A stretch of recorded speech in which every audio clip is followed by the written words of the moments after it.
We're here for the review of Man United against Liverpool. Obviously, you know the score 2-0. How was that? What was that like? Bit shit, wasn't it? Yeah. Have we got the stats ready? Should we just go straight into the stats and we'll work our way back from there? Yeah, why not? Goals from Van Dijk and Salah late on. Yeah. Obviously winning the game there for Liverpool. It wasn't great from United, was it? There we go, as the stats look. Yeah. You see there, only one more shot on target for Liverpool, but it didn't feel like that, really, did it? We didn't test Alisson, did we? No. It wasn't like there was 4 of them that he was scrambling to save. We caught a couple. No, we had 2 good chances. We had one that was Pereira that he didn't quite make a connection on the ball. It was an inch off, tapping in at the back post, and I'd say Martial's chance was decent at the back post as well. I'd say a lot of their chances came towards the start of both halves. Yeah, they came out flying. I mean, like they scored at the end of the game, but that was mainly because we committed everyone forward to try and score. Yeah, that Martial one was the one for me that should have been better. I thought he was in a decent position on his strong foot and just smashed it as hard as he could over the bar. Shots were Fred just from distance. Yeah, you see their corners as well. 11-5. I think it was 11-0 at one point, wasn't it, or at least 10-0 at one point. Liverpool South. To be fair, I thought Liverpool looked a little nervy with 20 minutes to go. They allowed us to put pressure on them. I think it's how they've been all season. You know, yeah. Steve got a bit of abuse on. He was on the Redmen TV, and he said they've not been as good as they were last season. But I think like today kind of summed that up. Last season they would have won if they'd have been on it today. They should have won that 4 or 5-0. Yeah, they battered us. Yeah, but they've let us into the game, got lucky. We should have scored. We should have scored at least 2 today. Yeah. From the chance we've created, we should have scored. But they, at the same point, they obviously they're better now. 5. They've like I said, they've only dropped points in one game, but their performances game by it's game not haven't been as convincing. Nowhere near as good. You can see from the fact that I think only just now has their goal difference gone above City's, and they've got 20 points more than City. So you know, I think the amount of goals they're scoring isn't as high. Like the front 3 scored less than United's front 3, stuff like that. We've seen those stats, but obviously their resilience and that kind of mental side of things that allows them to win. I would have said it was like last season they were much better. They seemed to play a lot better and they were a lot more fluid. But it seems like this season they've got that sort of the thing that United used to have back in the day when it was like we weren't the better team and we were probably getting played across the park, but we had the will to get that one goal and then go ahead and win the game. Which is unfortunate, but that's what Liverpool are this season. Trent Singh says, stop talking about the front 3 stats. This is small club stuff. Did I say that? Have we mentioned that yet? I said about the front 3. I was talking about Liverpool's performances. I don't know what else you want us to quote. If we say how many points we've got, it looks like small club stuff. If we say, we're having a bad season and we're not a great team at the moment, what do you want us to say that makes us look like the best team in Europe? Because it's going to be difficult. Because we're not. We're not that good. Obviously, United aren't a small club, we're the biggest club in the world, but if saying stats makes us look like a small club, then unfortunately we're having a bad season, aren't we? It didn't go through my head when it went in. I've just re-seen the Salah goal. Shouldn't it have been stopped for an offside? No, he's waved play on. He's waved play on. No, I'm not saying offside. I'm saying when Mata goes for the ball. He's waved play on. Oh, does he wave play on? Cameron, this TV is going to go off. All right. So that's fine then. I was wondering, usually they call it for... The tactics was not to concede more goals. He made the first sub on 77 minutes. This is what you expect from a mould manager. He didn't, but we were only 1-0 down until the 93rd minute. What do you want? The tactic to be just attack blindly with a shit team and lose 4-0? Would that have been better? No. Yeah. I mean, you look at... We were in the game until the last kick of the game. You look at the title of this video, Fernandes needed. The fact is when you look at the bench, Pereira was playing awful. We said this on the stream. But who do you bring on? You bring on Mata, who obviously doesn't normally have the legs to carry on for didn't do much when he came on. No, because that's not. And you've seen that anytime Mata has come on this season, last season, and he's come on to a game, he's done nothing. Yeah. It's not when Mata started a game, he can influence it, get into the rhythm of it all. But when he just comes on, he's not an impact player. And today, like I said, Mata's coming on. I thought, okay, maybe he might have that little bit more quality, but he never got into the game. No. Fred was quite good. I thought we'd give some credit to Fred. Yeah. Williams looked good when he was on. Yeah, Williams played all right as well. I thought he did good. I thought Luke Shaw played quite well as well. But the amount of times when our players had the ball on a counter-attack, and there was Wan-Bissaka, so many times we had the ball on the left-hand side, and Wan-Bissaka was in 20 yards of space on the right-hand side. And no one is able to find that crossfield pass to him. No one can play that. No one can play that ball. That's been our problem for years, and I've seen this. We just seem to focus so much down the left-hand side. We don't ever... Because we haven't had a right winger since... Beckham? No, Ronaldo. Since Ronaldo. Yeah, exactly. That's The fact is, like, every time it's like, the left-hand side is where we seem to do most of that stuff. We just played on the left. Valencia was our right winger, and we had that. He had a couple of seasons where he was a right winger, but when he started dropping back, we've not replaced that at all. That Valencia Rafael, like when they used to drop in behind each other, we've not got. Like we never done anything. But even then, Valencia was never a prolific goal scorer. He's not like a winger where you give him the ball and you expect a goal. He had good assists for a couple of seasons, but again, no offense to him because I thought he was excellent both at right wing and then at fullback as well. But there's a reason he was brought back into fullback because he was shit going forward. he seemed to lose something going forward, a bit of confidence maybe. Let's try and build a strong team over the next 2 years. Yeah, exactly. I think this team, like, say what you want about the tactics. One thing that we said during the watch along that I'll say again now is something needs to be done about set pieces. I know Van Dijk's particularly good in the air, but if it was just a one-time thing, you'd think, you know what? Fair enough, Van Dijk's. We've conceded the most set pieces of anyone in the league this season. That needs to change, and that is something that you can blame the coaching staff and therefore Solskjaer for. Definitely. This game I don't know today, what the fuck is going on with that. City game. How much space Otamendi got for the run? Ludicrous. And he'd just done it once before. It's not even like it's not even someone who doesn't usually score headers is getting free. It's the main man for the other team is getting a free run. You saw it like that game. Van Dijk obviously scored the header, and then the next two corners out, you saw Fred and Brandon Williams were basically trying to stop him running. I said it I went, why is Van Dijk on his own there? And then he scored. Right. Like how simple there's something dead simple we need to fix. Right, nothing's going to change anytime soon. I think the only way things can change is by the squad getting better. Yeah, that's it. If Solskjaer had a great squad or a championship winning squad like Moyes had or something like that, and then we're finishing fifth, you think, you know what, that's not good enough. You're not doing enough with these players. No. Anyone at home, even if you don't like Solskjaer, if you don't think he's good enough, do you really think this squad should be beating Liverpool away? Do you think any manager... Of course you can have a fluke, you can have a great game, you can have an excellent performance, something like that. But are you really thinking, this team, look at that team there. Do you think that team should have beat an undefeated team that's only dropped 2 points all season? Is that the team to do it? Let's go through it. I mean, we've got not that, I like a lot of those players, but... Good. Yeah. Lindelof and Maguire, there's there's some standout players in there that could be Luke part Shaw, of a better team. Luke Shaw's played one game in the past month and was dreadful. He was good tonight, to be fair. He looks better, but he still doesn't look... He got cramp. He doesn't look fit. Brandon Williams is 19. Matic is... Matic against that midfield today is poor. You just go into that mindset of, do you think any manager could do better with that midfield? No. Like, everyone's saying, Pochettino could come in and everyone. But, like, everyone's saying, all these managers come in and then they make the signings. Yeah, but the fact is, if you haven't given Solskjaer... Yeah, let Solskjaer make his signings yet, and the ones he has done have been brilliant. To be honest, this was the same thing we were saying. It was December last year against Liverpool, saying about Mourinho. Slagging him off, he was making wrong decisions, doing things wrong. But all everyone said was, he still needs signings. The first thing anyone's going to do coming in when we sat Mourinho was sign a centre-half. And do you think that the was the first thing that we're going to do? Solskjaer's made have been so bad that he's proven that he's not the man to make more signings? I mean, you're saying everyone's saying, Maguire's not been as good as everyone wasn't worth the 80 million. But the fact is he's been good as a centre back. The fact is like he doesn't have a good defensive midfielder in front of him, so he gets a lot more pressure and he has to do a lot more work. So the second half, like we said, we got a team is pressure. 11 team is 11 players. It's a jigsaw. Like you can't if you don't have a piece. It's not even 11 players because the first 11 that we would like to field, the three best players from that team, which are McTominay, Rashford, and Pogba, are all out for maybe the rest of the season. Like what?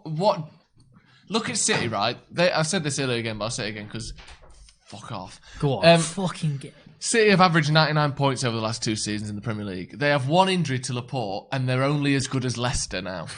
Right? So we lose Pogba, McTominay, and Rashford, and we're meant to be as good as Liverpool.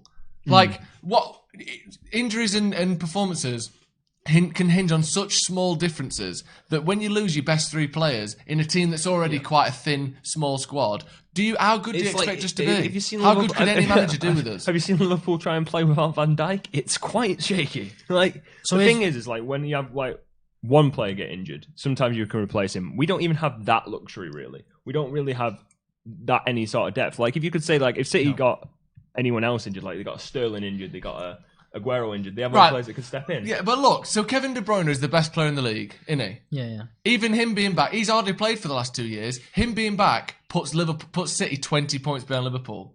So, like, it doesn't always matter. Sometimes some positions, some injuries are worth more than others. Some players do more damage when they're injured. Ross Smith said it. Look how far we've fallen from when we beat Liverpool under Van Gaal first season. Right.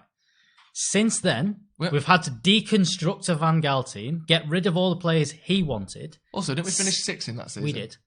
We haven't fallen very far, have we? We're fifth. We've stayed in the same position. So that's how far we've fallen upwards. We deconstructed that team, got rid of all the players he wanted. We got rid of Depay, Blind, Schneiderlin, all that kind of players. Everyone that wanted to play football the way that Van Gaal wanted.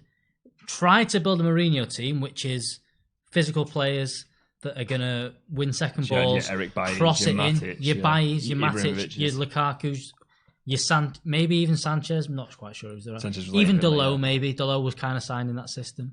And now we're having to deconstruct it again. We've not fallen. We've changed our mind again.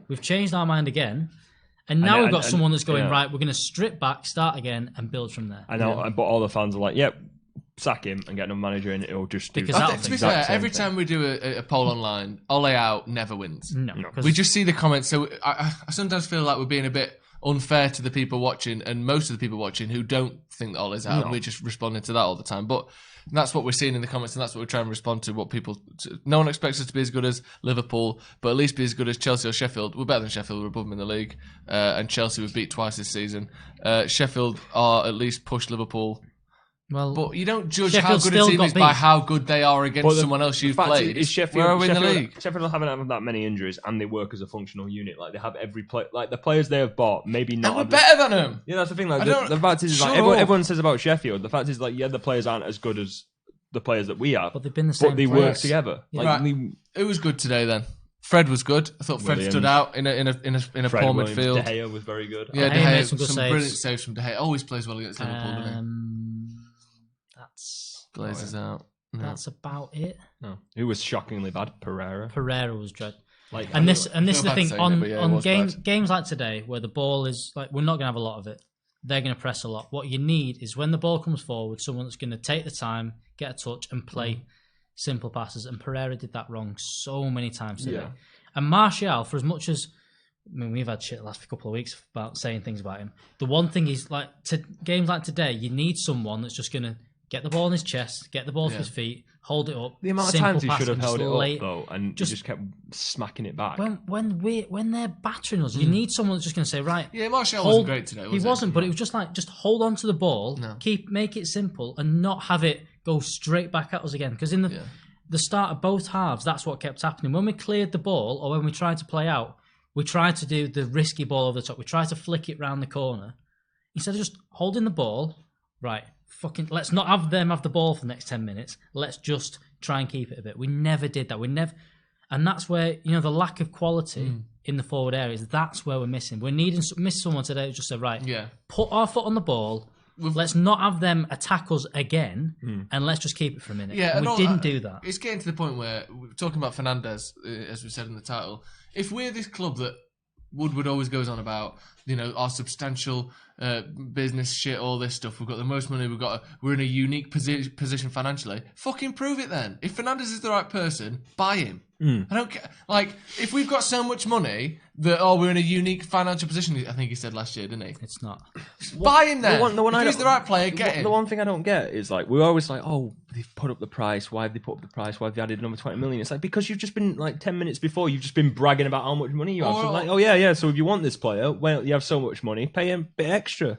I don't understand it. We're always going to pay more for players. We always overpay on players, and we always act like we're shocked that players want more for United from United. We're the richest club in the world, apparently, and maybe third, technically. Third, possibly going to drop even further. But we ain't dropped further yet. We've got some fucking money, haven't we? We've hardly spent anything for the last 2 years. We need to buy someone. Yeah, I don't get why we haven't. Surely there's someone. So there's someone who can go in and just go, he's better. The fact is, it's not even like... We clearly want Bruno Fernandes. There's people to improve. There's definitely deals there that can be improved. They can improve the team. And the fact is, it's like, how can we not find any of them? Like, I don't know how many times I've used this, that we scouted about 500 right-backs before we signed Wan-Bissaka. Yeah, and we bought one that improved the team. The most obviously good one. But we did buy one that improved the team. Like, so just do that you're again, saying me, like, in 500, like, if you have the same sort of system, you're saying there's not 500 cams, we can't pick one that improved the team for a decent price. Sorry, can I just say something? Do you know what I'm sick of? Is every time Solskjaer says anything about another team being decent, even if they've just beat us because they are better than us, and they have people are like, "Oh, you're not allowed to say another team's good." What is he going to say? Liverpool is shit. They're not going to win the league. We won. We won, lads. Solskjaer comes out and says, we won that game. Would that be better? Like, what are you meant to say? He's getting questions like, Liverpool broke you down today, didn't they? They absolutely battered you. And he's going, no, they didn't. We won, didn't we? See you later. We're the best team in the world. We haven't lost a Premier League title for 40 years. Like, what is he meant to say? Yeah. People getting annoyed that he smiled after the fucking Arsenal game. Probably fucking disbelief because of how shit we are. I think there's a... Fuck me. There's a fine balance with all the Ollie stuff at the minute with what he's saying. Like, do you think? No, I think what it is the fact that for the last few years we've thought we're better than we are. You get bad either way, don't you? Yeah. We've thought we're better than we are. We've said how good we're going to be. Got to admit where you are. You're shit now. Okay. And now that we're saying, right, do you know what? Ollie's come in and he's being realistic with what he said. Like, I think he phrased the City comments of the week where he said they played a full strength team against us, and that's what we should take credit for that, kind of thing. He phrased that wrong, but he's right. You know, I don't know if you'd have played any other team, like they'd have probably played their B team. Yeah. And they didn't, because they knew that we could cause them problems, so they had to put a near enough full strength team out. Look, we are fucking struggling. Ole is not without blame. I don't think he is without blame. I think we're terrible from corners. I think some of the formations we've put out sometimes have been questionable. But you can't imagine that this team would have done much better. Oh, well, let's play... let's put Pereira to the left of Matic and Fred to the right of him. We would have won today. No, we wouldn't. And that's it. Okay, right. Make the big change today. We're going to put Greenwood on instead of Pereira. That's what everyone said. That was going to fix it if we'd done that in the 70th minute. Let's do that. Was that going to win us the game? I don't know. They probably would have sat back earlier then. We need players. We need reinforcements, and that's been obvious for at least 12 months. Ollie was late going with the subs. I agree, but it was like the changes that happened. Did it really do much? We ain't got many options, have we? We were 1-0 when he brought him on. Did the 18-year-old coming on make for as much as Greenwood is? Was that ever a game that he was going to get into? That's not. No. It never was. For me, it never felt like it was. It was always going to be a counter-attacking game. It was never going to be his kind of game. As soon as they sat, it just became, let's try and cross the ball into the box. No one. To Van Dijk. Let's just give it Van Dijk and he'll head Mata came on. It was never a game Mata was going to do well in. No. Never. And the second, I know it was 2-0, but the second goal was just we've seen a million times a counter-attack in the last second because we chucked everyone forward for a corner. To be fair, still 2-0, but... We were saying De Gea go up. That could have easily been De Gea go up, misses the goal, they throw forward and score from the halfway line. It could have happened. The game was dead by then. It doesn't matter. Right. Should we call it a day there, lads? Thank you very much for joining us. Shit result, obviously. But yeah, we'll be back for... What's the next game? I've focused Wednesday, so much on this. Burnley on Wednesday. Burnley on Wednesday. There you go. Look, we've got Burnley at home on Wednesday. We'll be giving you all the build-up to that, of course. Hopefully Special going to guest tomorrow on Howson's Brew. Special guest tomorrow on Howson's Brew. Very nice. He's going to be funny. I'm hoping. Perfect. Yeah, that should be good tomorrow. Tune in for Howson's Brew tomorrow. And we'll get all the reaction to the game and hopefully talk about something a bit less intense as well. Right. Thank you very much for joining us. Cheers. See you in a bit. Cheers.